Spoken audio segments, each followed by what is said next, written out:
බලන්න මැද බැද්ද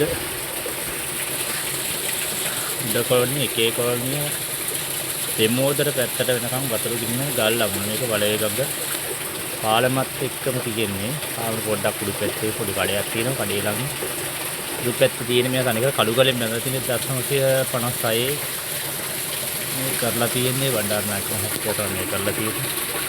ඉතින් එනවා දැන් තමයි මේ තියෙන්නේ සොරව්ව. සොරව්වෙන් පල්ලහැට ගියාම ඔය පේර වැටි ඉතින් පාලම. ඉතින් පාලම කොටසක් ඔය පේන වෙලදී. ඒ ස්පීල් එකක් තියෙනවා. එලේන වතුර ටික ගෙනියන්න තමයි වෙන්නේ. ඒකේ මේ ඇලුදා වලේ ගඟින් එන වතුර ටික මේ තියෙන්නේ. පැත්තෙන් දාලා කස්ටමර් කෙල්ලතුනා පැමිණෙන්න ඌරකල එන අයට පුළුවන් මේක බලන්න. බලන්න උතුරු මට්ටම දාලා දෙනවා. උතුරු මට්ටම තියෙනවා. අඩි 30ක් විතර උසයි මේක ගන්න.